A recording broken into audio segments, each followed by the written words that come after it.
Di siang yang damai, aku tenggelam membaca buku tua. Kata-katanya seakan memanggilku masuk ke masa lalu.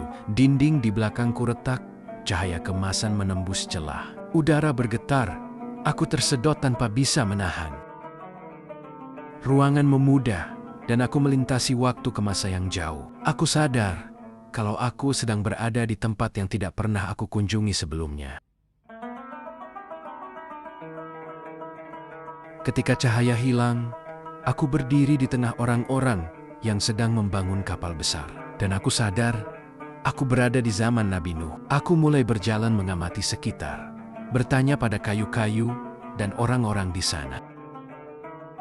Aku melihat kapal dengan lantai kayu kokoh, bertingkat 3, persiapan untuk banjir besar yang akan melahap seluruh daratan. Akhirnya aku penasaran dan ingin melihat isi di dalam kapal Nabi Nuh.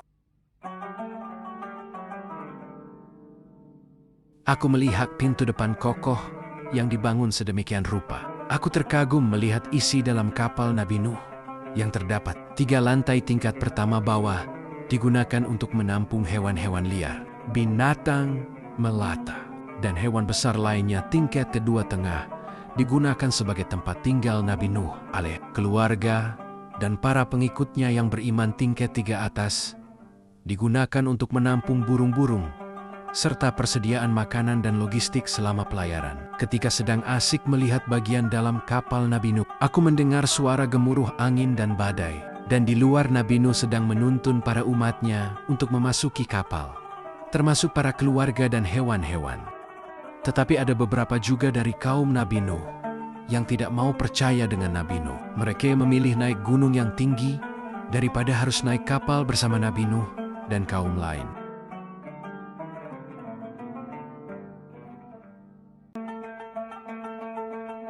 Setelah berada di atas kapal, aku melihat rumah Rama tenggelam, hanya menyisakan atapnya. Aku menyaksikan semuanya diam, terpana. Banjir dahsyat ini mengingatkan kita bahwa mendengarkan peringatan Allah dan beriman adalah jalan keselamatan.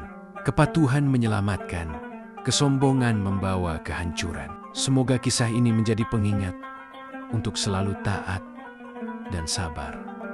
Wallahu alam.